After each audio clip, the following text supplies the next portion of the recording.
Bonjour et bienvenue sur Europe Hebdo, votre revue de presse européenne hebdomadaire.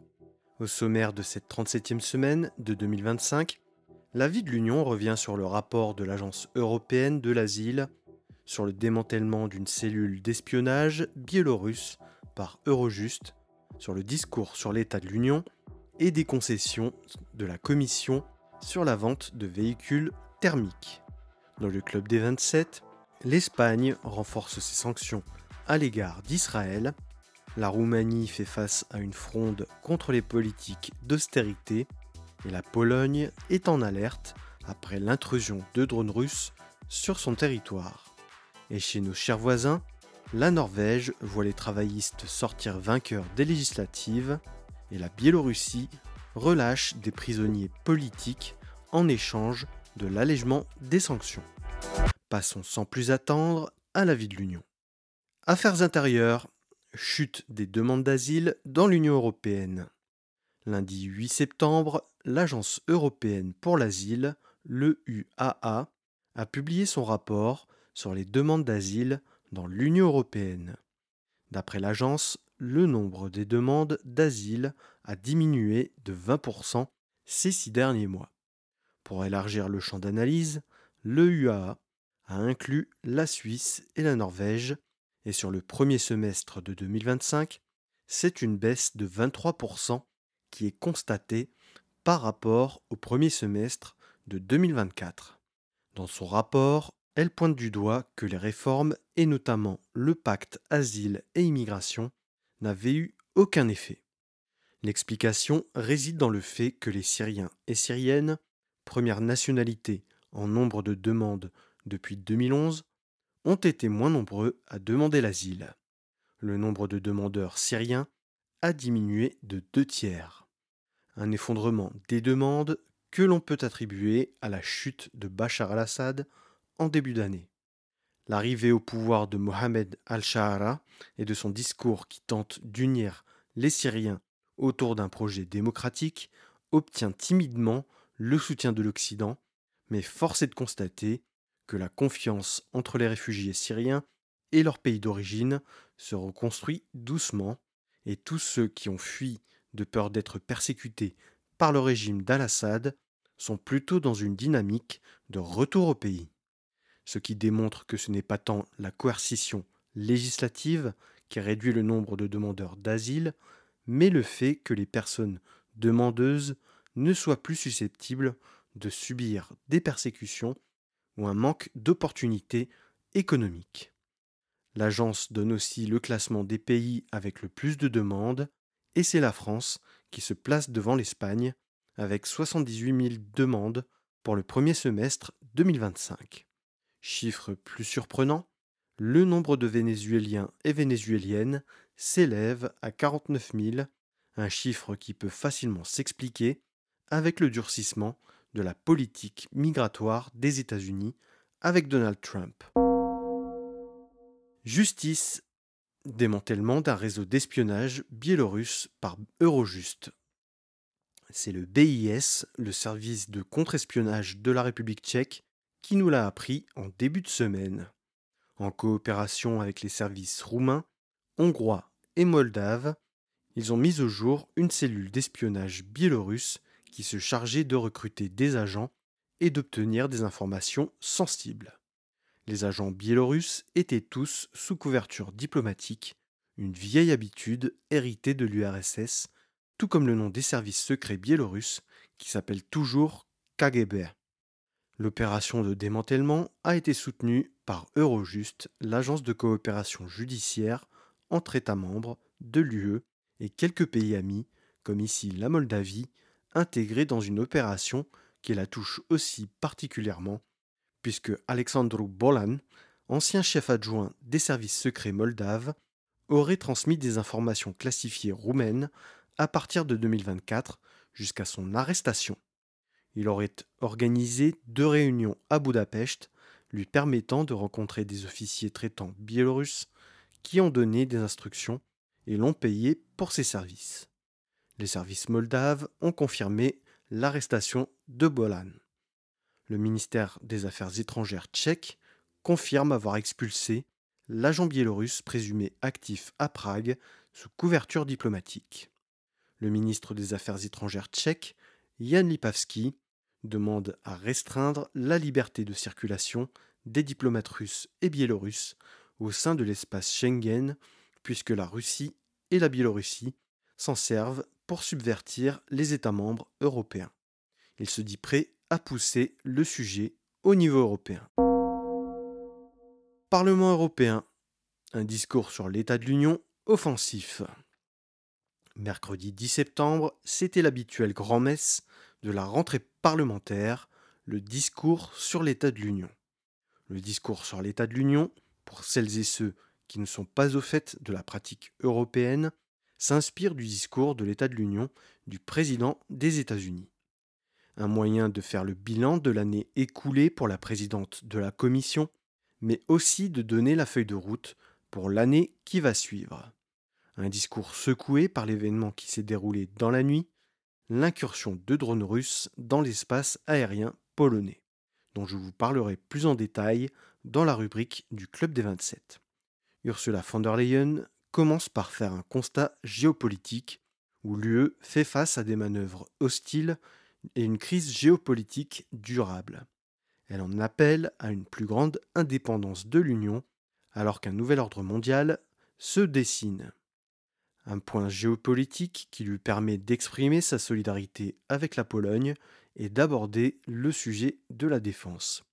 Elle assure que chaque centimètre carré de l'Union sera défendu, un propos bien cavalier, étant donné que l'Union européenne ne dispose pas des compétences de défense.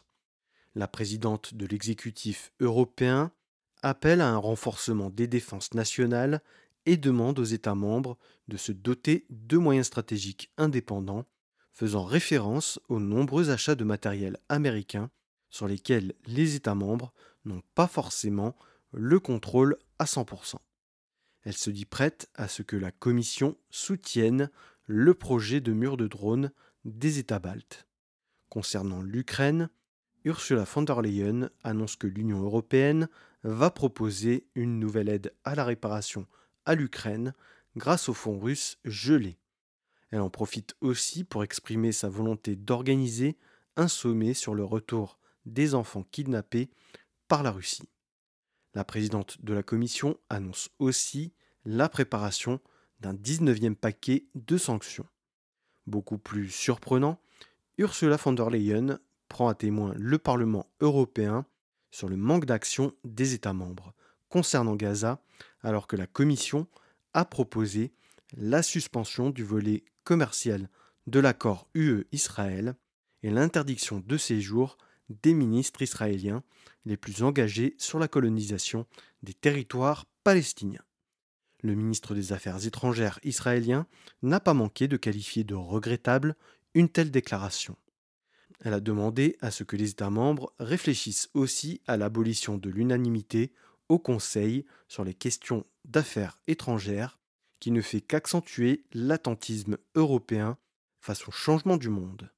Sur le volet commercial, elle a justifié sa stratégie sur l'accord avec les États-Unis et les 15% de droits de douane infligés aux produits européens contre une absence de taxes sur les produits américains, en disant qu'un mauvais accord était mieux qu'une guerre commerciale durable face à la première économie mondiale qui aurait fini par gagner le bras de fer. Ursula von der Leyen a aussi proposé la création d'un nouvel instrument commercial pour protéger la sidérurgie européenne face aux importations d'acier subventionné chinois à bas prix et les droits de douane américains qui contribuent à l'arrivée massive d'acier en Europe. Les groupes parlementaires ont été invités à prendre la parole par la suite. La leader du groupe Renew, Valérie Ayé, dénonce la faiblesse de l'UE dans le cadre de l'accord commercial avec les États-Unis. La leader du groupe socialiste, Irache García Pérez, déclare que la présidente de la Commission a enterré le rapport Draghi sous un green de golf, faisant référence à la signature de l'accord au terrain de golf de Donald Trump en Écosse.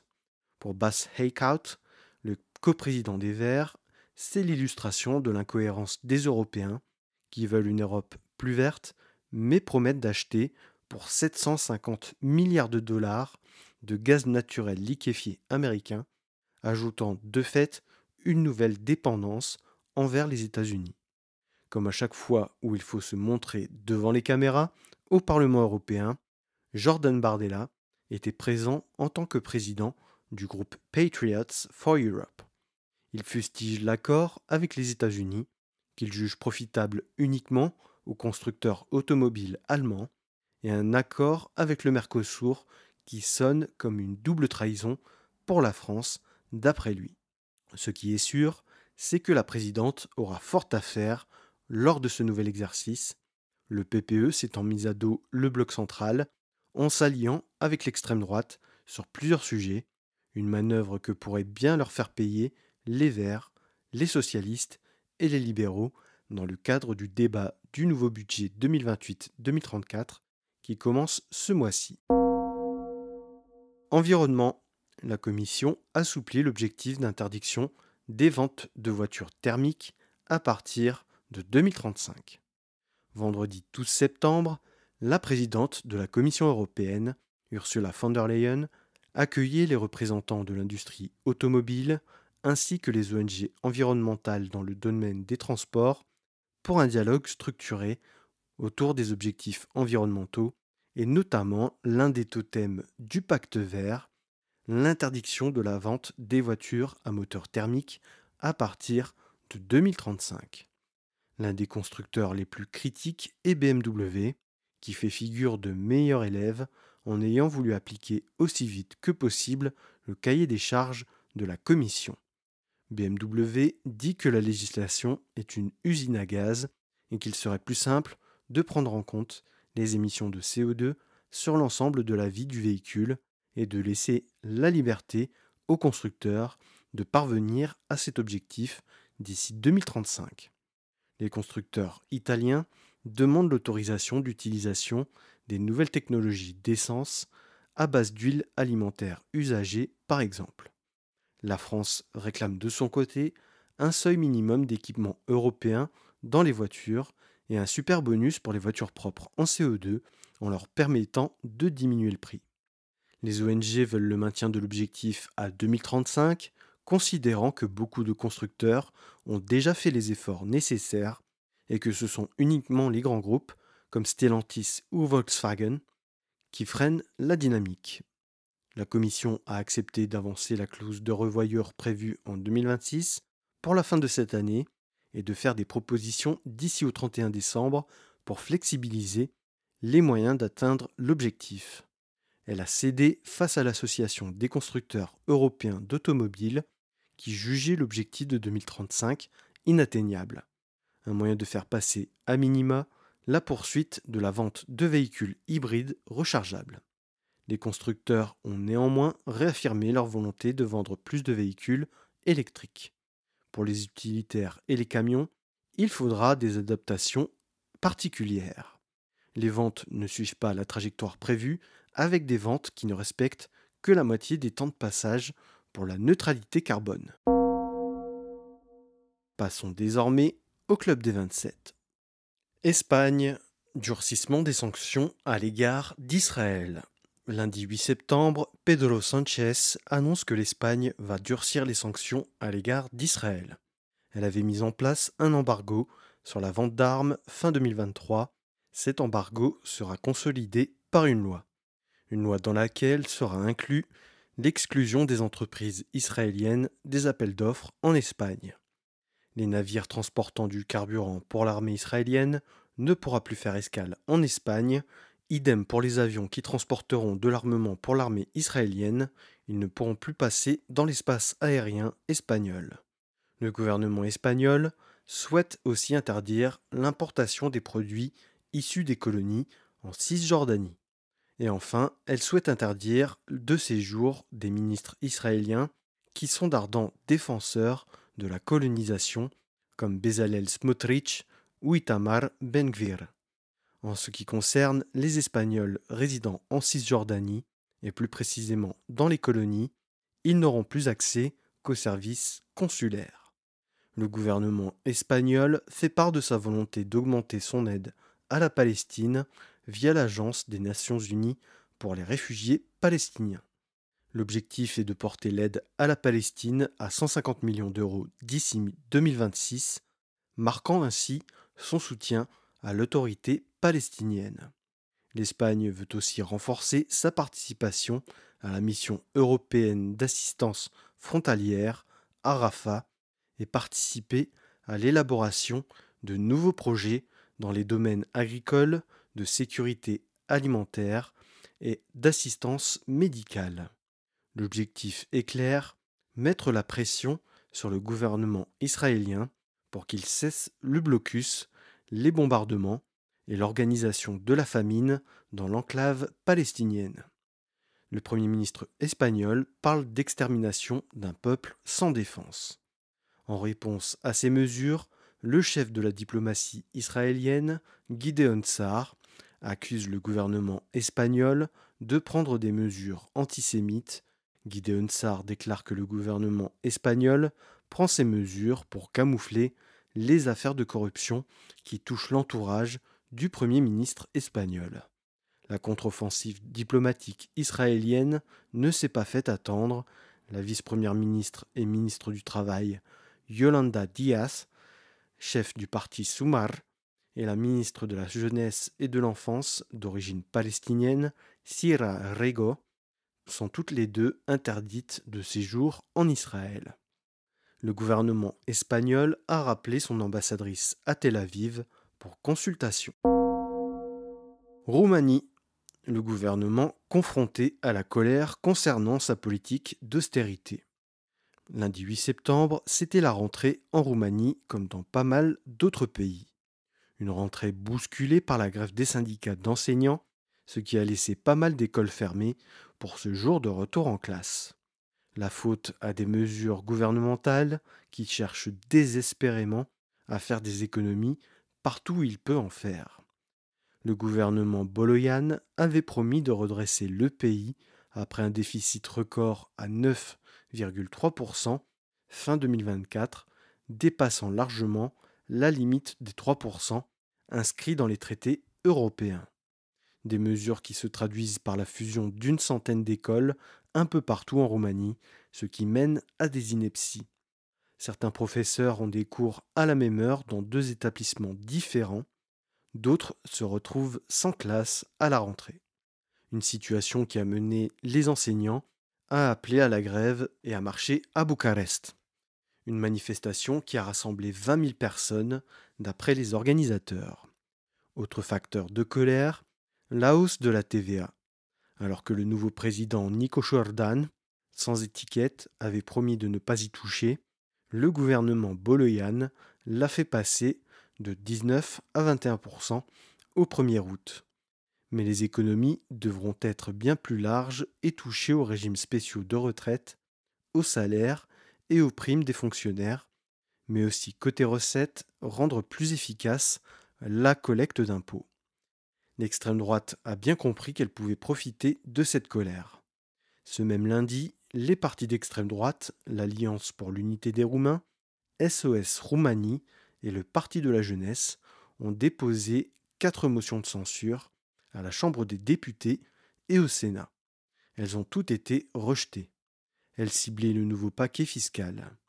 L'extrême droite considère que le gouvernement est passé en force, sans débat démocratique, ni consultation ou vote au Parlement. En même temps, le gouvernement n'a pas le luxe d'avoir du temps. Le gouvernement devra présenter à la Commission européenne son plan et sa trajectoire de réduction des déficits pour les prochains exercices et les réformes qu'il propose pour rentrer dans les clous dans quelques années. Le gouvernement roumain est sur un chemin étroit et doit prouver très vite que son action est efficace au risque de replonger dans une crise et une instabilité politique qui durent déjà depuis 2019. Pologne. Incursion de drones russes dans l'espace aérien polonais. Dans la nuit de mardi à mercredi, le sommeil des Polonais a été troublé par les sirènes d'alerte et les bruits d'avions de chasse. La cause, l'incursion de près de 20 drones russes de type Gerbera dans l'espace aérien polonais. Le Premier ministre polonais Donald Tusk a dénoncé un acte d'agression et annonce que l'armée a abattu 7 des 19 drones qui ont pénétré son espace aérien entre minuit et 8 heures du matin. Pendant la nuit, le trafic aérien a été interrompu et les aéroports de Varsovie, Lublin et Rzeszów ont été fermés. Le ministère de l'Intérieur a indiqué que 7 drones ont été retrouvés et quelques débris d'un projectile inconnu. Le ministre de la Défense a annoncé le déploiement d'avions de chasse polonais et alliés. Donald Tusk a demandé à déclencher l'article 4 du traité de l'Atlantique Nord qui permet d'organiser des consultations entre alliés dès qu'un des alliés est menacé. Le Conseil de l'Atlantique Nord, qui réunit les ambassadeurs auprès de l'OTAN, s'est réuni dès mercredi matin. Ursula von der Leyen a témoigné de la solidarité de l'Union européenne lors de son discours sur l'état de l'Union. Ces incursions ont eu lieu au lendemain de l'annonce de la fermeture de la frontière avec la Biélorussie dès le jeudi 11 septembre, en parallèle de l'ouverture des entraînements militaires conjoints entre Biélorussie et Russie sous le nom de Zapad Occident, mobilisant 40 000 soldats à proximité des frontières polonaises et lituaniennes. Ces manœuvres avaient déjà eu lieu quelques mois avant l'agression à grande échelle de l'Ukraine. La Pologne redoute que ce soit une répétition générale pour tenter de s'emparer du corridor de Suwałki qui permettrait de relier la Biélorussie à Kaliningrad et d'isoler les États baltes du reste de l'Union et de l'Alliance. Côté russe, la communication a évolué sur plusieurs jours. Dans un premier temps, le porte-parole du Kremlin, Dmitri Peskov, dit qu'il n'est pas au courant et renvoie la balle au ministère de la Défense. Le ministère de la Défense, lui, reconnaît que les drones sont bien les siens, mais que c'est le fruit d'une erreur. Et le ministère des Affaires étrangères réfute et dit que les Polonais cherchent l'escalade en répandant des mythes.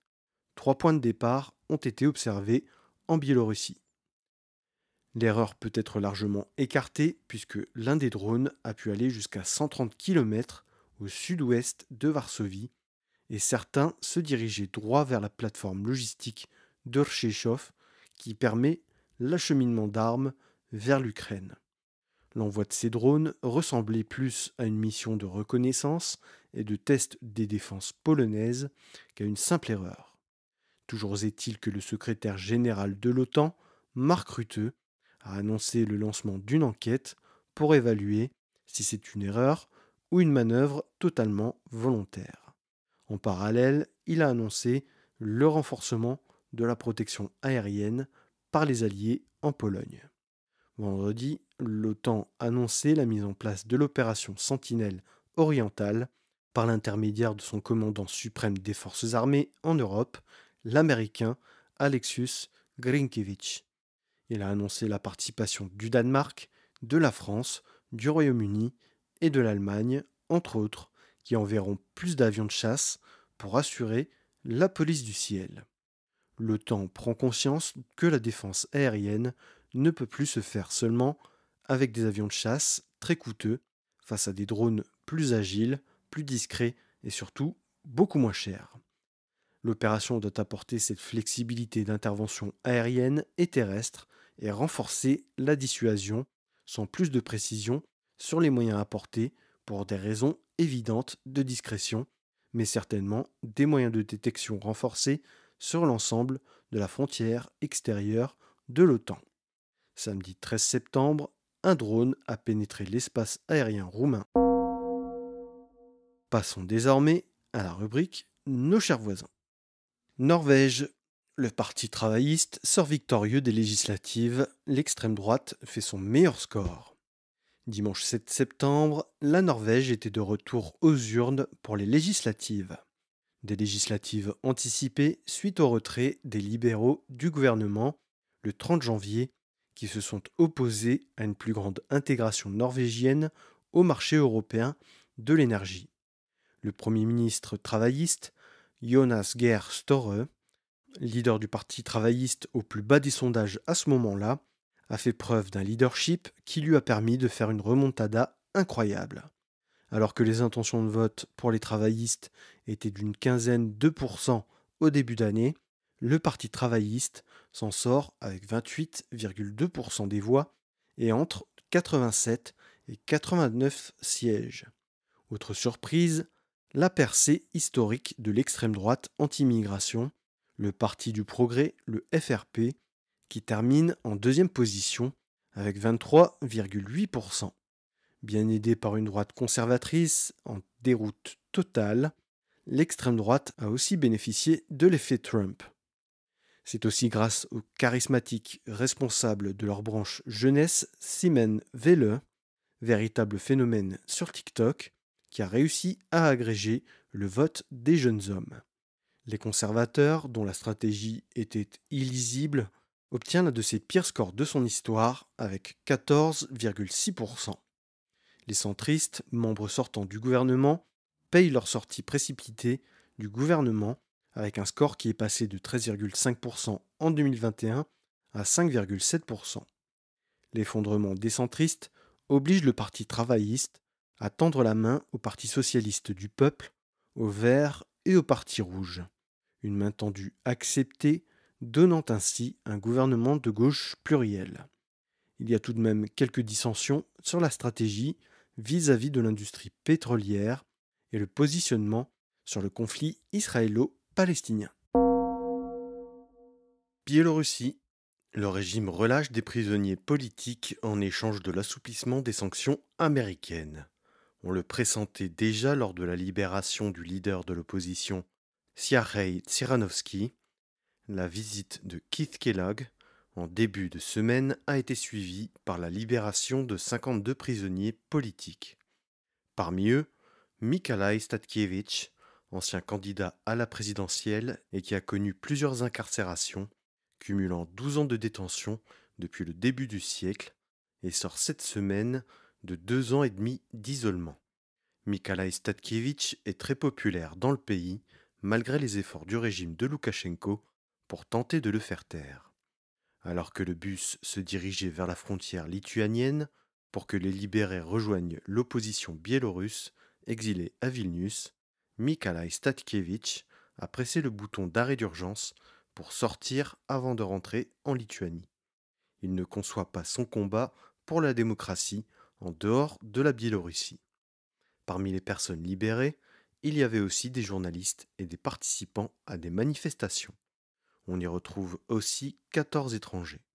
L'administration américaine se dit déterminée à faire libérer les 1300 prisonniers politiques qui restent dans les geôles biélorusses. Mais ces libérations ne sont pas gratuites. Les États-Unis lèvent les sanctions à l'égard de la compagnie aérienne nationale Belavia, lui permettant d'acheter des composants nécessaires à l'entretien des Boeing de sa flotte. Une manœuvre qui interroge. Est-ce que les États-Unis tentent d'éloigner la Biélorussie de son voisin russe en lui offrant des facilités? Ou est-ce que les États-Unis changent complètement de doctrine et rouvrent la porte à une reprise des affaires avec la Biélorussie, qui pourrait présager une levée de sanctions à l'égard de la Russie et une reprise des affaires aussi avec la Russie? John Cole, qui assiste Keith Kellogg, affirme que les échanges avec Loukachenko permettent de faire passer des messages à Vladimir Poutine. Loukachenko tente de récupérer le rôle de médiateur entre l'Ukraine et la Russie, malgré son statut de co-belligérant. Ce qui est sûr, c'est que cela affaiblit encore un peu plus l'Union européenne sur les sanctions qu'elle a prises à l'égard de la Biélorussie. La Pologne et la Lituanie veulent que l'UE maintienne la pression sur Loukachenko. Voilà, c'est ainsi que s'achève la 37e semaine européenne de 2025. Merci pour votre écoute. Si vous avez apprécié cet épisode, abonnez-vous sur votre plateforme préférée, que ce soit Spotify, Deezer, Apple Podcast, Amazon Music, YouTube ou YouTube Music. Et n'oubliez pas d'y laisser votre avis, que ce soit en nombre d'étoiles ou en like. Pour ne rien rater des publications du podcast, suivez Europe Hebdo sur Facebook, Instagram et LinkedIn et n'hésitez pas à liker, commenter et partager les publications pour en augmenter la visibilité. Si vous avez une remarque, une question ou une suggestion à faire pour le podcast, n'hésitez pas à vous inviter dans mes messages privés, je me ferai un plaisir de vous répondre. Et si vous voulez dévorer le nouvel épisode du podcast dès sa sortie, abonnez-vous pour recevoir la newsletter du podcast. Le lien est à retrouver en description de cet épisode. Je vous donne rendez-vous lundi prochain, 17h30, sur Europe Hebdo.